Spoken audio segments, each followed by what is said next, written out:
Okay, good to see everybody. When I come in here for this, it's always a reminder that there's no place like LSU to play college baseball, and very grateful, for the coverage and the exposure all of you, give our players and our program. It's truly unique relative to our sport. We've had a great 6.5, 7 months since ending 2023. Very proud of the players in terms of what they've done and put in. We have a lot of really good development stories that, will come to light as we get into the 2024 season. Really pleased with how they've operated both on and off the field. It's always a goal of ours to be a low drama program, and to this point we continue to be successful in that. Another really good semester in the classroom, second one where we've exceeded any team GPA for LSU baseball. And as I said, a lot of work on the field. Again, for the third year in a row, we've had a ton of transition in terms of our coaching staff, and couldn't be more convicted that we definitely have the right guys in the building and the positive impact they're having, on our players, and have mixed well with myself, Coach Jordan, Coach Wanaka, Jamie Tutko, but adding Coach Yeski on the pitching side of things, Coach McMillan on the strength and conditioning side of things, and Terry Rooney has been a massive lift for us, and really happy with how we're operating on a daily basis in terms of moving the way that we want to. Logistically, how this will shake out is we'll have 18 practices over the next 21 days with 3 off days. Those will, largely depend on weather. My hope is to scrimmage 11 or 12 times, over those 18 days, and get ourselves prepared for opening day. No different than usual. We treat the season like a 56-game playoff, and it is in college baseball. And so the goal is to have our team as ready as we can, for opening day. And then, we're obviously going to need to improve and find out what our best team is as we go. But really exciting time in terms of attacking the challenges that 2024 presents.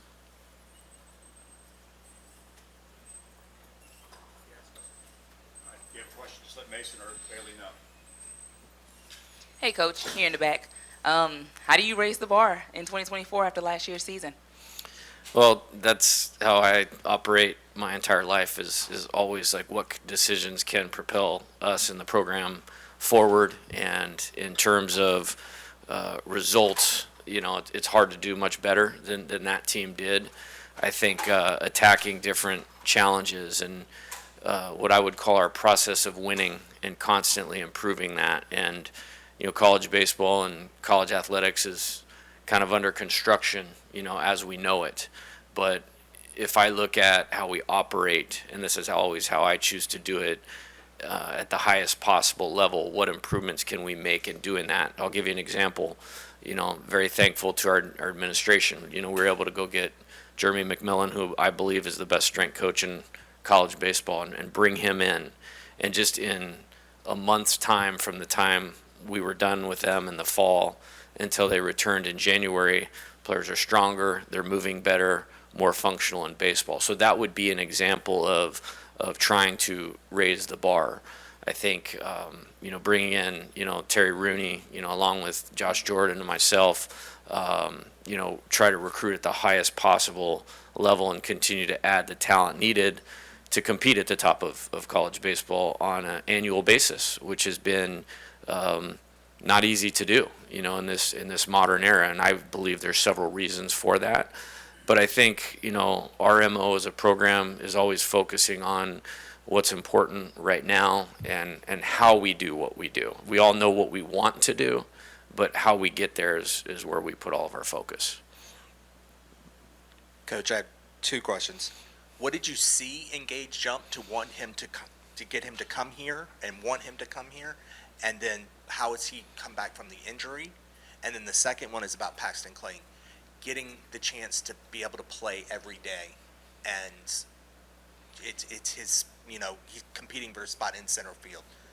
How much more less pressure does he have this year, maybe than he had last year coming in as a freshman? Yeah, in reference to Gage, I recruited him extremely hard at Arizona. It's one of those guys that when you're out there, like, we have to have this guy. And very rarely do you get this talent meets character, meets competitive, meets, maybe he's a tick undersized, so we might be able to squeeze him through the Major League Baseball draft out of high school. And we worked hard. We didn't get him. He chose to go to UCLA, but in that process, I felt like we built a good rapport and relationship. And with that, when he decided to go in the transfer portal, it wasn't that hard to reconnect. And then you're looking at some of the stories of last year's team and what that team accomplished and what guys that maybe were in a similar situation a year ago, how coming to LSU elevated them and where they wanted to go. It was a attractive, deal, but was the number one priority, in terms of what we were going to do in the transfer portal. And maybe we're a little lucky that he was a little bit more under the radar because he missed last season.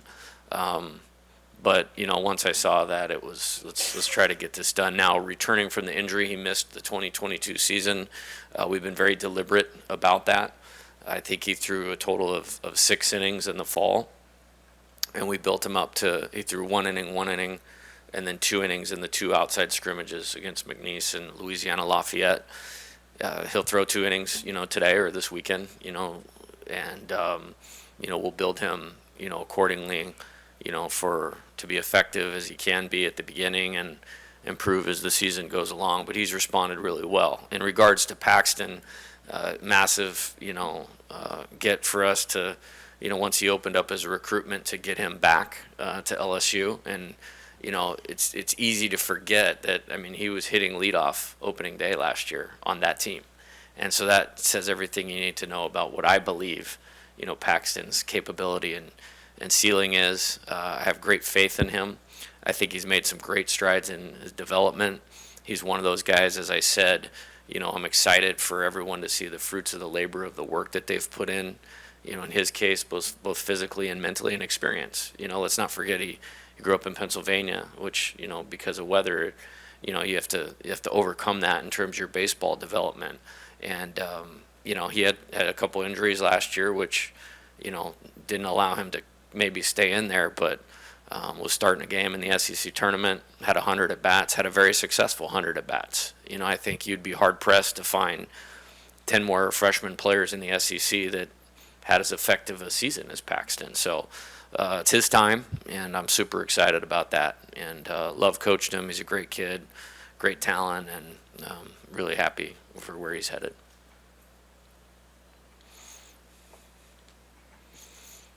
Hey, Coach. I have 2 questions. One, how has the team adjusted to now being the Hunters of the Hunters from last year?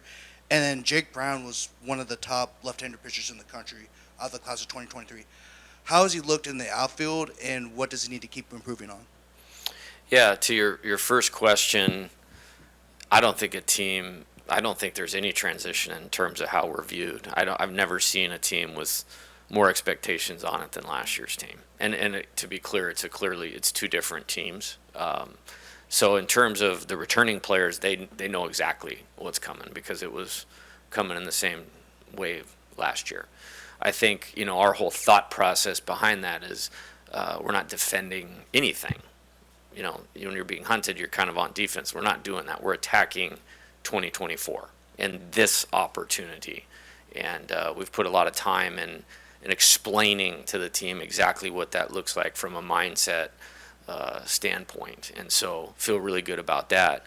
In terms of Jake Brown, obviously one of the best high school players in the country, much like, Paxton, we had to work hard to get him through the MLB draft, and we did. And love the fact that, he's from Louisiana and how much he loves LSU, and playing here meant something. It's always a good sign when your recruit goes and watches your team in the College World Series. And if you're sitting in that crowd, especially as an LSU person, and seeing that in the opening game against Tennessee, like, you're not going and playing minor league baseball in front of 12 dudes in Goodyear, Arizona. You're not. And, I think he's really developed on the position player side of it. I'm not surprised at that. I saw him play in the spring last year. when his team was over here playing locally. And he's a great athlete, has the right kind of toughness, and there's a lot of guys that fit into this category, but he's what I want, an LSU player or incoming player to be, and really happy about Jake on both sides of the ball. Good year is lovely this time of year. It is this time of year, for sure. Not in July. Everybody wants to know about your rotation and your staff, I guess. So just get us caught up to speed on where you're at identifying, the guys that you think will be useful early this season. Yeah, in terms of the pitching staff, we like where we're at. It was a really deliberate effort, really from the first day of being here to improve or upgrade the pitching talent. It's obviously the most important part of winning baseball. Winning starts and ends on the mound. So I think we did a great job over 2.5 years or 2 years leading into this school year of assembling and collecting a lot of pitching talent. And I think last year's pitching staff was great. It was so deep that we were able to survive injuries and still win the national championship. I think we're in a really good spot. The next few weeks will determine a lot. We're going to be super deliberate in terms of building up pitch counts. There's certainly more than 3 guys that we're extending their pitch counts. We have 8 games in the first 10 days of the season, trying to fit in the 56 in 14 weeks. And I'm excited about that because I think we're well positioned. Obviously at the end of the season last year, there wasn't 4 better pitchers in the country than Thatcher Hurd. Obviously from probably the time, I had a great close game at Auburn, really kind of epic 5-inning performance at Georgia to help us win that game in 12 innings. Outstanding effort in the SEC tournament. Maybe the performance of the season here in the regional against Oregon State in the lightning delay game. Didn't actually have to use them in the super regional, but held the number 1 team in the country to 1 run over 6 innings in 2 appearances. And then obviously a phenomenal performance in the championship game. So he's obviously, in the top of that mix. We talked about Gage Jump. He'll definitely be a part of that mix. Adding Luke Holman from Alabama, maybe as important as anything that we did to improve this team. I think he was one of the top pitchers in the league last year that will be returning this year. And so probably start there. I think there's another layer of the staff. Nate Ackenhausen is, I trust Nate with my life. That performance against Tennessee was amazing. He was kind of a go-to guy in all the key games, especially early in the season, and feel comfortable with him really doing anything. And so you'll see him in that mix. Griffin Herring, again, also, Omaha hero, but also very, very important in terms of what we did last year. He got to the point early in the SEC schedule where we could bring him in leverage situations, and he came through and gave us some length while he was doing that. And so those are guys that I feel good about. And then there's a ton on the back end, and there's a ton. Justin Lohr, transfer from Xavier, will be a guy that you will go to a lot. I love everything about him. I love the pitchability, the competitiveness, the toughness, the focus. It's winning pitching, in terms of Justin. Cameron Johnson, obviously well documented in terms of his talent, and that will speak for itself. I think with Cameron, the most important thing, or the most impressive thing to me, is he is more mature beyond his years relative to being ready for this, and he has a ton of confidence. He should have a ton of confidence, but he's controlling those things really well. Gavin Guidry, obviously, was as important as anybody to our success. Some guys have elevated themselves from last year. DJ Primo, Aiden Moffitt. Both those guys essentially didn't pitch last year. They'll be moving on to professional baseball after next year when it's their time. That's how much talent they have, and really excited about what they've done, with Coach Yeski. Christian Little, very good fall. So really happy about that. And Kate Anderson, another freshman that has got a chance to be a superstar. I would include him in that potential starting mix. I like the fact that we could be right-handed when we need to, left-handed when we need to, depth, matchup. And so I think we're in a really good spot. Hey, Coach. With Josh moving to second base, what's the chemistry sort of look like between him and Michael Braswell up the middle? Yeah, I love Josh Pearson. I think he's one of those guys that you can ask him to do anything, and he's going to find a way within his talent or skill set to do it. I think it's my job to always look at how do you raise the ceiling of your team, be thoughtful of that, and then give them a plan to go work to execute that, and then open up options and opportunities. Let's not forget we largely won the national championship because of the ball he caught off Wyatt Langford's bat in Game 1. If that gets over his head, we don't win the national championship. So he's an outstanding outfielder. He can go back to the outfield at any minute. He's a clutch hitter, and the efforts that he's made, from the end of fall baseball till now, he looks like a second baseman, and I'm proud of him for that. I think Michael, as you mentioned, Michael Braswell has done a great job of moving him forward a little bit. For a guy that hasn't played a lot of college infield with Josh, watching them work together has been really good, and really excited about that. And it gives us lineup flexibility. Obviously, we could put him back in left or right field at any time. The thought that we could play him at second base is good, and creates the depth kind of that we need, because if there's one area that depth's been something that we've had to pay attention to, it's been with infielders, and again being deliberate in who you go about getting in the portal, like we did with Michael and Ben Napolt.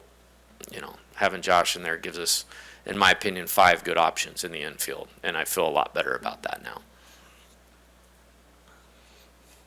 Yeah, right over here. You mentioned, just kind of building off that question a little bit, just positional versatility with guys like Josh and then Jake Brown, Brady Neal, Hayden Travinsky, all seeing different positions. How deliberate was that as a position as a whole, just to kind of get a number of guys action at different spots this offseason so they can provide you that versatility, and what are the benefits you could see of that during the 2024 season? Well, the benefit was we knew we needed to improve the pitching staff, and so we did that. And so when you're recruiting more pitching, investing in more pitching, in terms of scholarships, the number on that position player side goes down in terms of guys ready to step in and win an SEC game. So the fact that they can do multiple things really helps. You mentioned the catchers with, Brady.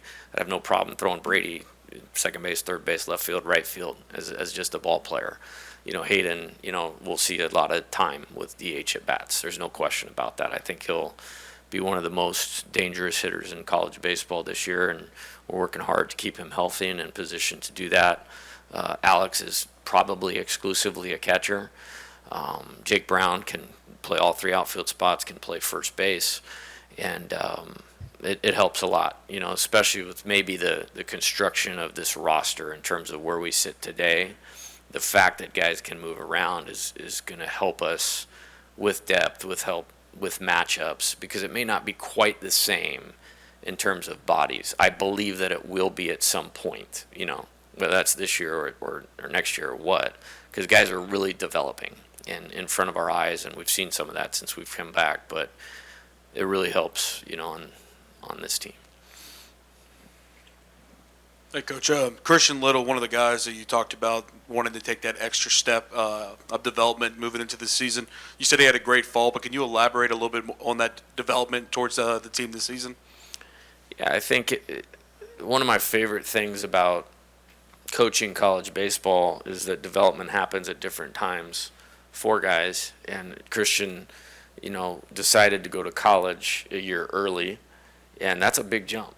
That's a big jump in the Southeastern Conference, going from high school baseball in Missouri to the moon is the way I look at that. And so, there's some scars in that, and that's how you get better though. We have a saying with the players is, not everybody likes to get messy, but the messy is where the development happens. And he's had success. Had some great outings, closed out that win at Texas last year, threw great against Kentucky here to start us off in that game, got us out of a big jam somewhere else in SEC play, finished the game at Texas A&M. So he was a contributor on the national championship team. But when you look at his ability to throw 4 pitches for strikes, movement, velocity, makes the ball go down, can soften hitters up. We all believe in his ceiling. And so I think he put in a lot of work in the summertime on his own and then came back in a better place. And I think the working relationship with him and Coach Yeski has been really good. And I'm excited to see that. And I'm looking forward to, the maturity side of it, the mental side of it, that will allow that talent to show up consistently, because the talent is good enough to, when it shows up consistently, you're talking about a high impact difference maker. Here, you mentioned the conviction of knowing that you have the right guys in the building on a staff-wise. Are there specific examples that you could maybe elaborate on that you saw this fall, where it's maybe some feedback from the players or the coaches saying, hey, this is the right guys? Yeah, for sure. Happy to. And looking at, the guys that were here last year, Jamie Tutko as an example. There's one person that stands next to me in the dugout, and I trust Jamie with my life. And the amount of work that he and I and the rest of our staff put in from a scouting standpoint to make sound in-game decisions super important. And, he came to me in September and was like, he felt like he's had a few aha moments in terms of what we need to do with certain players, and into some additional research. So, we just won 54 games in a national championship, and you got an important staff member going like, I'm trying to get better. So that's an example of that. With Coach Wanaka, super important, to me, the only coach that's been on my staff the whole time, the effort he puts into positioning the defense, individual work with players, us being in lockstep with developing our position players. That's just continuing to grow. And really, I mentioned the work that some of these guys have put in. They look different now than they did in November.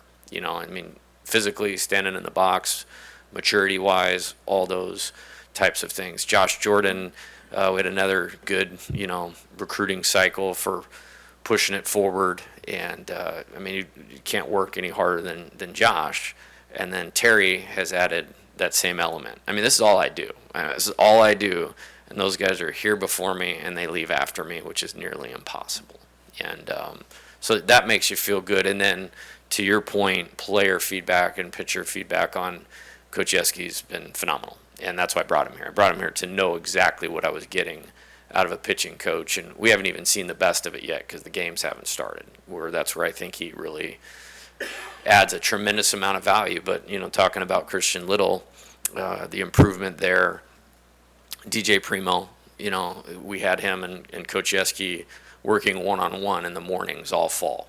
And that worked really, really well. And you're taking a guy that redshirted, couldn't even put him on a mound, and you'll be in the game at important times. And so, in its totality, Coach McMillan, on the strength side of it, Isaac Trujillo in the training room, and feel real good about it. Coach, what did last year teach your returning players, and what can it teach your new players that even in the national championship season, there'll be losses, there'll be struggles, there'll be times where some fans will say this team's not going anywhere, and to block out the outside noise and, maintain the course?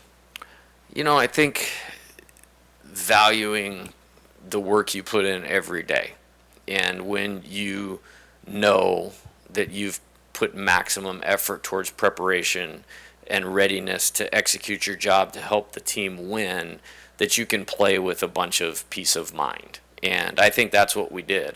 To be number one for 12 or 13 weeks in a row, that's amazing in the SEC. And, I think this year's no different. I saw something like there's 9 ranked teams, 7 teams in the top 10. Nobody does what we do. Nobody plays the schedule that we play. And so, understanding that if they put the hay in the barn, they stay connected to the path that we need to do to win, that you will get results. They also, I think, learned, even though, in my opinion, it was really minimal, but, failure is not fatal unless you allow it to be from a mindset standpoint. And, I think we exhibited that really well. Home series loss here late, even though we won 7 SEC series in a row, lost 2 in the SEC tournament, which is basically because of me. I mean, the decisions that I made to pull pitchers out of the game and not play certain players. But they responded from that, played our best baseball of the year in the postseason last year. The Yankees were not beating us in the regional or super regional last year. And then in Omaha, I mean, you lose game 2, which we played good. We lost to one of the best pitchers in the country in a great game that they got a 2-out hit in the 8th inning, and we didn't. And so, you know, bouncing back from that to win 3 in a row, and then, you know, the 24-4 game. So I just think they're well positioned to understand what this is really about. And so if they keep their eye on the ball, no pun intended, that, you know, you can get through things. And we're going to have to do that, because the only thing I can ever guarantee them in a college baseball season is adversity. And so we're going to need to utilize that experience for our benefit for 2024. Yeah, Jay, what were your conversations with Travinsky like to get him to come back, and what's his greatest value to this team? Why you wanted him back? Yeah, and I did work hard on that. You know, there was guys on last year's team where it was their time to go. Even if it was a little bit in the middle, it was definitely their time to go for their best interests. And I always try to find a situation where the player wins and the program wins. And with Hayden, you know, at least since I've been here, he hasn't had a stretch where he's been healthy. And so I still believed there was more on the table for him at LSU. And he believed the same. And it is really cool to see that type of maturity, because he definitely could have been drafted and signed.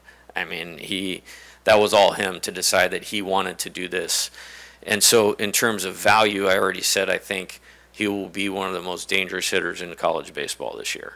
I mean, and I think he's gotten better. I thought he got better last year. And throughout this fall, the maturity in the at-bats is what you'd expect of a guy with that talent, with this experience to have. Now it's our job to keep him healthy, keep him on track, and really pleased with Hayden, Alex, Tommy, Thatcher, Josh Pearson, Will Helmers. Those guys saw the value of great player leadership last year, and maybe one of those lessons that Jock was referring to, and they're paying that forward in a big way, and he's right at the center of that. Hey, Coach. Brady Neal obviously contributed in a really, really big way last season, for the better part of the season, before his injury. After that injury, how did he kind of shift in ways that he can still contribute, but obviously in a much different way? What did those roles look like? What was his attitude towards those roles? Yeah, Brady, again, like Christian, he skipped his senior year of high school. And probably lucky for us, because he probably wouldn't be here had he not done that. And he was a huge part of our team. We were never not the number 1 team in college baseball with him as the everyday catcher. And that was a blow at the time, and luckily we were well positioned with Alex and Hayden to overcome that. And I remember it was pretty clear he was going to be out for a while when he got hurt, and you know, I grabbed him the very first game. He wasn't playing, and I just pointed at Cade Beloso, and I said, hey, I want you to watch every single at-bat that Cade Beloso takes the rest of the season, because if you can do this, along with all the other things that you do well, you're going to leave here a very happy player, and there's going to be a pro team that's going to be really happy to draft you really high someday. And, you know, it was a tricky injury, so it wasn't like, hey, just rehab and get better. Like, it needed the time that we gave it, and he's in a good spot now. And I think he grew a ton, and that's part of why guys need to come here. And it's just, we want it to be all sunshine and rainbows, you know, Dylan Cruz from the first AB of his life till, you know, singling to center field in his last, and it just doesn't happen like that. And so I'm proud of him. I'm proud of his growth and development, and just the conversations he and I have now on a daily basis are much more advanced than they were a year ago. And, you know, he's going to be a huge part of this team, you know, this year and next year. Trey was so good for you at first last year. How are you positioned to field that position now? Yeah, Jared is going to probably be the first baseman as of today. You know, much like Paxton, that's a guy I want to get behind and go. And as long as the mindset is right, then I feel good about that. He's a huge target. I thought he was so good, or maybe a little more advanced than we thought, that it allowed us to past the time where Trey was hurt and couldn't catch the ball at first base from a throw across the infield, that we could leave him in the outfield. And Jared, over 300 and hit 14 homers in the SEC as a freshman. That's great production. And he's super competitive. He's obviously super talented. We've survived 2 years of Coach Kelly not trying to drag him over there and play D-line. So that's a good thing. I texted, somebody around him and just like, hey, make sure he's continuing to get his work in over break defensively, because defense at first base, as we saw, is one of the most undervalued things in baseball. But I like where he's at right now. That's just kind of my follow-up. It's different athletically, right? But it doesn't mean it can't be successful. Yeah, for sure. And again, the player you're talking about, pretty special. Sometimes he would just fall on the ball and I'd have no idea how he caught it. Special hand-eye coordination, confidence, all those types of things. But we had a little joke, Jared and I, going through this year. It's and it's already broken. Hey, I never want to hear how good a first baseman Trey Morgan is again, because they already forgot, because you're just doing your job. You don't have to be spectacular Gold Glove like that, but that you're just doing your job. And I think he's even doing a little more than that right now. So I'm excited about that. You mentioned Cade Anderson earlier. Just what have you seen from him since he stepped on campus, and how big of a role can he have this year? Yeah, really pleased. I think had he not had the injury in high school, he may have been difficult to get to college. And it's one of those things that maybe we got lucky.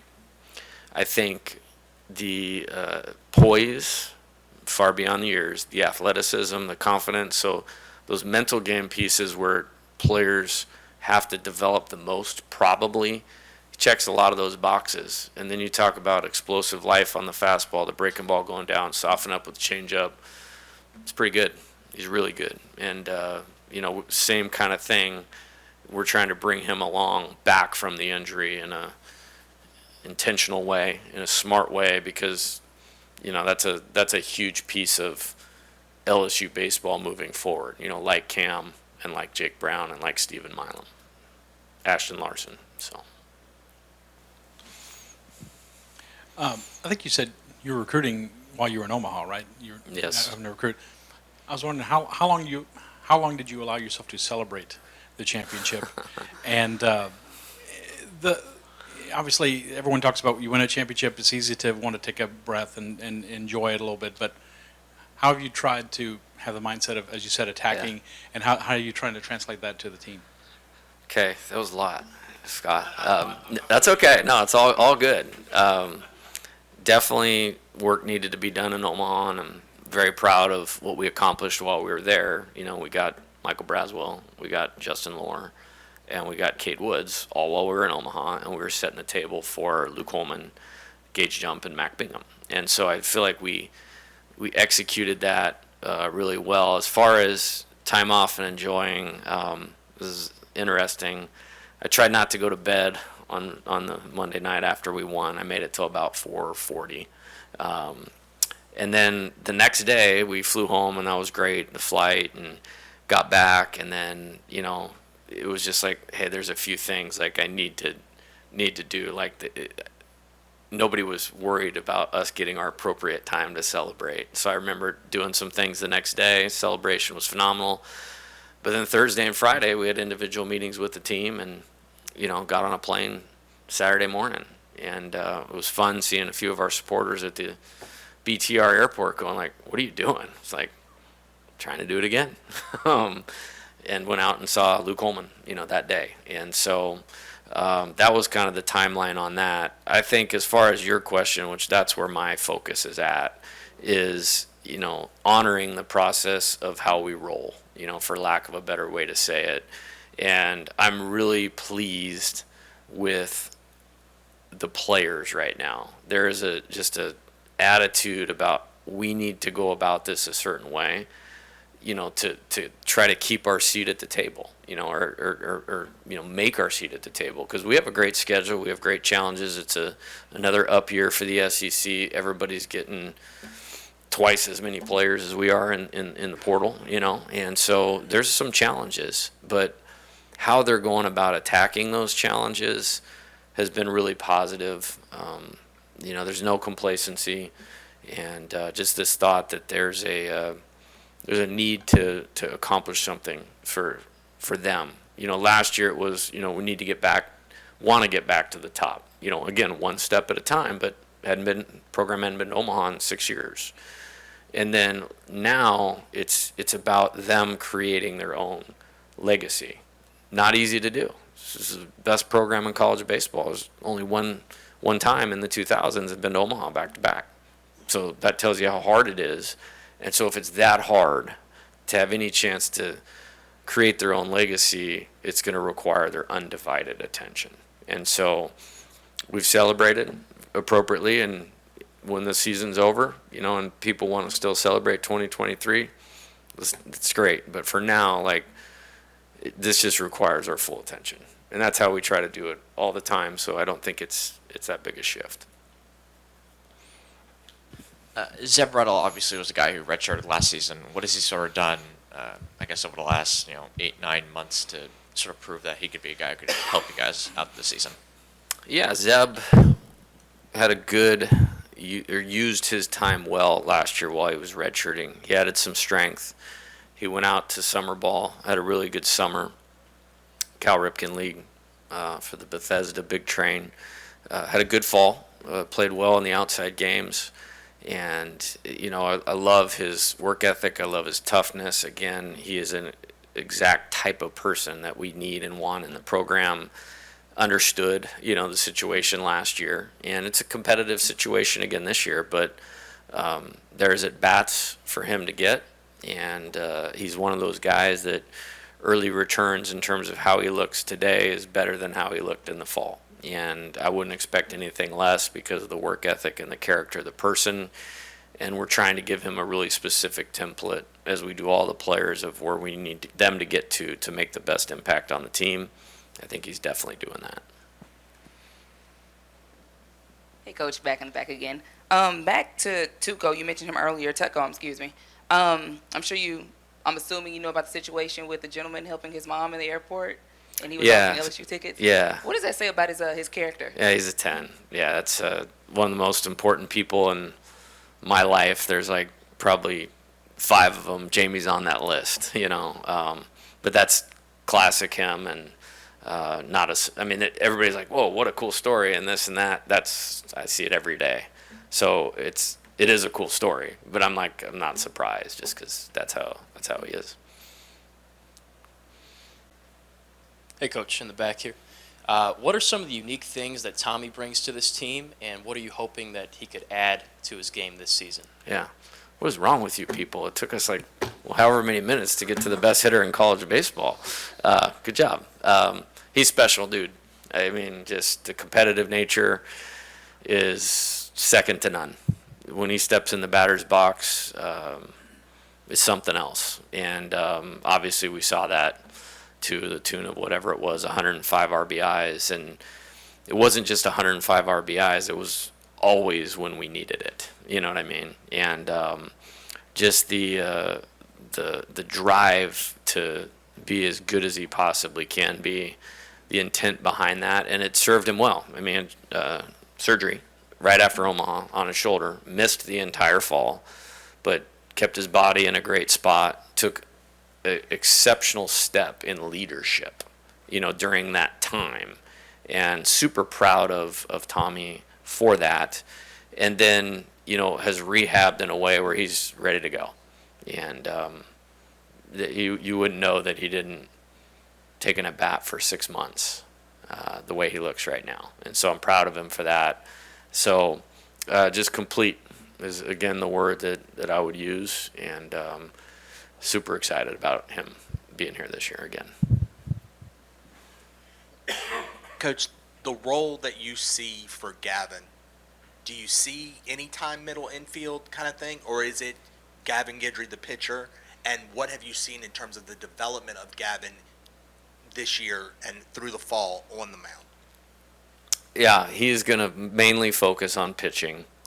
With that being said, he's such a good athlete that when you trickle down the roster for SEC play, I have no problem putting him in to play defense, run, step up to the bat, execute something.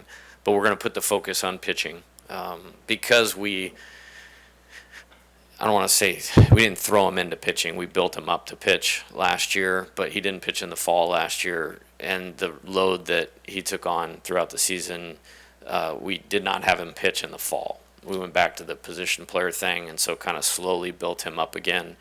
But I'm really excited for him to be able to dive in on this and this alone and see where we can get his ceiling. And as a competitor, he's going in the game. I mean, that's just how I feel. Like when he's on the mound, I feel like you're going to win. And there's a lot of guys on this staff that I feel that way about. So I think there's some untapped potential by focusing on that, but we're not abandoning the potential to contribute on the two-way thing. We're just going to put more focus on the pitching for his benefit. What were your first thoughts when you heard Michael Broswell was going to be leaving South Carolina? And how important is it that he came to LSU? Yeah. So my first thoughts was he went in the transfer portal, and I yelled at Josh, like, get me his number, like, yesterday. And so he did, and we called him, and he's like, hey, Coach, we had just beaten Kentucky in the Super Regional. And if you remember, Game 2, that was the game, like, Jordan made, like, 3 ridiculous plays. Like, ridiculous, like, Major League Baseball caliber plays. And I remember being happy we're going to Omaha, but the way my brain works, like, man, it's going to be hard to replace, that caliber of defense. And so I was talking to Michael, who was excited to hear from us. He's like, yeah, I'll come down when you guys get back from Omaha. And I was like, no, why don't you come tomorrow? And so he flew in the next day, and we had a good couple days. And I think, the day before the first game in Omaha, he called and said he was going to come to LSU. And he means a lot to our team. And this is with great respect for other players. It's kind of hard to imagine our team this year without him. And he's done a great job defensively. He's better than I thought. And I always had a high opinion of him. Like, we brought him here because I liked him. Whenever we were scouting another opponent that South Carolina was playing, myself and Coach Wanaka were like, man, this would be a great guy to have. Just casually saying it. And then when we played them last year, both in Columbia and in the SEC tournament, like, I thought he took very mature at bats. And I just like how he plays. Like, it's just like it's this guy that's going to make everybody else around him better. And that's absolutely the way that it's happened. And so when he went in the portal, it was like, no, man, you need to show up. And so he was here the one day between us, winning the Super Regional and leaving for Omaha. And thankfully, he chose to come here. And it's one of those deals that's mutually beneficial. Him and Coach Wanaka have put in a lot of work on the offensive side of it. And I think he led our team in hitting in the fall. And has a really good idea of what he's doing right now. Just about time to wrap up with Coach Johnson. Anyone else have a question for Coach? One more for Michael. I can't get Dan to get on a mic, so can you give us any facility updates, any wish lists, things that obviously won't be time for this season, but something you're looking forward towards in the future? Yeah, I think, it's two things, in terms of stadium upgrades. You have the player development, which that's always number one for me. And then you have the fan amenities. The fan amenities I'm going to leave to them, and I want to make sure that our fans are taken care of, and, our administration is well positioned to do that better. We want to just expand our hitting facility with an indoor infield and make it awesome. And I mentioned that several players have put themselves in a better position for this year because of the work that they put in. We've built a culture of where they show up and they work on their own, and I want them to have an awesome place to do that and to, push ourselves forward. That's the next thing that we need to do. And so there's a lot of planning, going on with that, and we want to make that happen, sooner rather than later, obviously. All right, thank you guys.